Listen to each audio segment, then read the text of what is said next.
Pete here, taking on all there is to take on about the weird and wonderful world of opera. I asked some folks what opera is, and here's what they had to say. Sophisticated. Exciting. Intimidating. Crazy. Public discourse. Really big. It's a lot of things. Okay, I'm all caught up with the history and the music and the stories, but now I want to know who makes it all happen. Who are the people you see and don't see? I'm a conductor, and it's my job down in the orchestra pit to help all the singers on stage and all the voices of the orchestra instruments in the pit sing together to bring the composer's music alive. Now, to do that, I use a stick like this called a baton, plus my hands and my eyes and my face to show the musicians how fast the music should go, or how slow, how loud it should be, or how soft, and which of the many voices singing at any one time is the most important. That's one busy pit. How many musicians? How many instruments? Sometimes there's just one, but there could be 12 or 30 or sometimes even 100. A conductor in a tux holding a baton. Text: The weird and wonderful world of opera. Two winged angels on either side of the text. An angel holding a treble clef. An opera singer surrounded by treble clefs, an exclamation point, and a banner that reads, The People. The host, Pete, addresses the viewer. Several people speak to the viewer. Pete speaks to the viewer. A man sitting by a piano addresses the viewer. An angel holds a banner that reads, Ken Weiss, conductor. Ken holds up his baton and gestures different musical dynamics. Pete speaks to the viewer. Ken speaks to the viewer. And they're playing string instruments, violins, violas, cellos, double basses, woodwind instruments, flute and piccolo, oboe and English horn, clarinet, bass clarinet, bassoon, contrabassoon, then all the brass instruments, horns and trumpets, and tuba and trombones, and then all sorts of percussion, snare drum and bass drum and cymbals and triangle and vibraphone and xylophone, and even a gong. Yep, a gong. And sometimes a piano.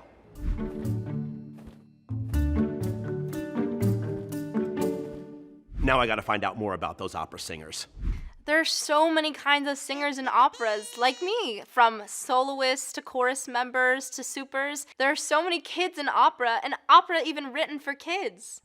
I found some of these opera kids before their show, and they have some thoughts. In an opera hall, curtains open on a stage and various instruments appear. One angel sits on the edge of the stage and others fly by with flags that read woodwinds, brass, and percussion. Ken addresses the viewer. He plays a note on the piano. An angel holds a banner that reads, If an opera cannot be played by an organ grinder, then that opera is not going to achieve immortality. Sir Thomas Beecham, conductor. Treble clefs and an exclamation point surround the angel and banner. Pete speaks to the viewer. A woman addresses the viewer. An angel holds a banner that reads, Aria Balian, singer. Pete speaks to the viewer.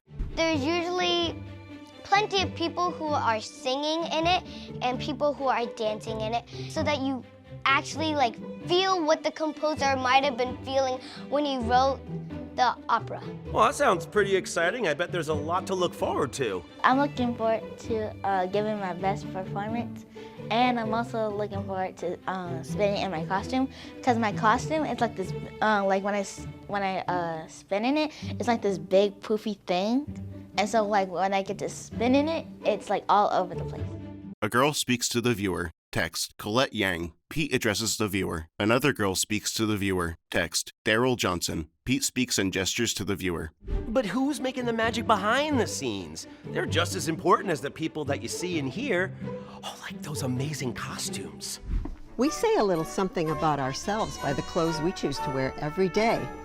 The costumes worn by our opera characters can tell a lot about them as well. But whether they are simple or outrageous, they are always helping to tell the story. The costume design process begins with a discussion between the director and the designer. That leads to sketches, after which fabrics are selected. Then the costume crew literally build the costume to fit the singer. I made it myself. Kidding! But it's pretty cool to see all these different kinds of costumes, right? Because, there are so many kinds of operas. That's what's cool about opera. There's big ones and small ones, simple ones and fancy ones, and you don't have to see them in a big opera house. A woman walks by many costumes and shoes and speaks to the viewer. An angel holds a banner that reads, Marcia LeBoeuf, costume designer. Marcia gestures to two dresses that contrast stylistically. Illustrations of various costumes on figures. Marcia provides examples of different fabrics. Marcia holds the sleeve of an ornate costume. Wearing an eccentric robe and Napoleonic hat, Pete speaks to the viewer. Opera performers wearing costumes that range from simple to fancy perform on stages. Wearing his normal clothes now, Pete speaks to the viewer. Operas can happen in a barn, in a small room, or even the back of a truck. When it comes to opera, there's something for everyone, anywhere. Welcome to my world. As technical director, I'm surrounded by lights, sets, and some of the strange props that you see behind me all the time. With the stage crew, I make sure that all the technical elements are working the way the director and designers intend. Sometimes we even have animals on stage. Horses, dogs, a donkey. No matter what, we all work together behind the scenes, helping to tell the story on stage. There's always one person in charge of everything in opera, and that person is the director. They kind of oversee everything and help everyone involved bring the story and the music to life. No pressure. My job as a director is to tell the story. I think of myself as the big storyteller who brings together all the different elements of a production. Well, of course, there are the performers who are singing. There's the orchestra who are playing down in the pit. The conductor who's guiding the music. A man and woman holding each other on stage. A woman singing and holding a bowl. Opera performers performing on a stage on a truck. Pete speaks to the viewer. A man opens a metal gate. An angel holds a banner that reads, Paul Taylor, technical director. Paul holds a lantern as he displays the various props and equipment in his workshop. Pete addresses the viewer. A woman speaks to the viewer. An angel holds a banner that reads, Francesca Zambello, artistic director for WNO. 3 opera singers perform on stage. An orchestra plays various instruments. A conductor gestures with a baton. A person flips a page in a score. But on my side, it's the whole visual world, because the visual world helps tell a story. The set design. What are they standing against? What are they sitting on? And what are they wearing? Costumes tell a huge story. They make you understand the character, the time, the place. But in the end, it is really my job to be the person who facilitates collaboration. Another conductor gestures with a baton. Wearing elaborate costumes, opera performers sing and dance on stages. A kneeling man hands a flower to a woman. A man dressed like Ben Franklin. Marcia walks through an aisle of costumes. Marcia rotates an armor breastplate. Francesca speaks to the viewer. Directors are cool. Singers are incredible. Designers are wildly imaginative. And musicians, they're bursting with musical life.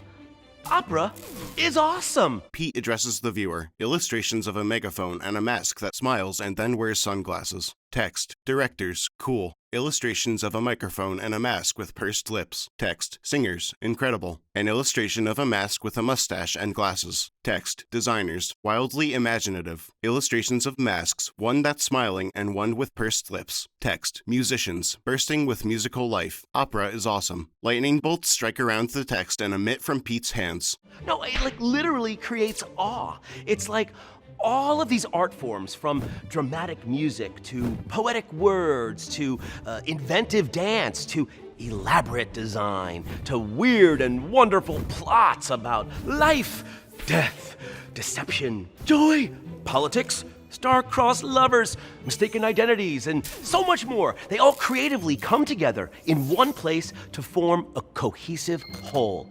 Oh, yeah, there's even a word for all that. I learned it.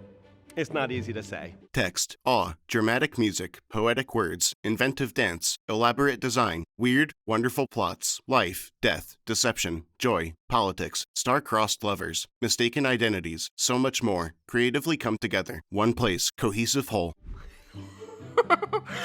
Gesamtkunstwerk. Gesamte Kunstwerk. Gesamtkunstwerk. Gesamtkunstwerk. Gesamtkunstwerk? Gesamtkunstwerke. Gesamtkunstwerk. Gesamtkunstwerk. It's missing a K. A girl looks at a word card and laughs. A man turns a word card around that reads Gesamtkunstver. Various men and women hold the word card and attempt to pronounce Gesamtkunstver. Text, Gesamtkunstwerk. Pete speaks and gestures to the viewer. Various men and women express what words opera elicits for them. So now, you can say it. Don't forget the K. But can your friends and family say it? Give it a try. I bet they'll be very impressed with your weird and wonderful opera word knowledge. Opera is yours. Magic. Passion. Romantic. All the things.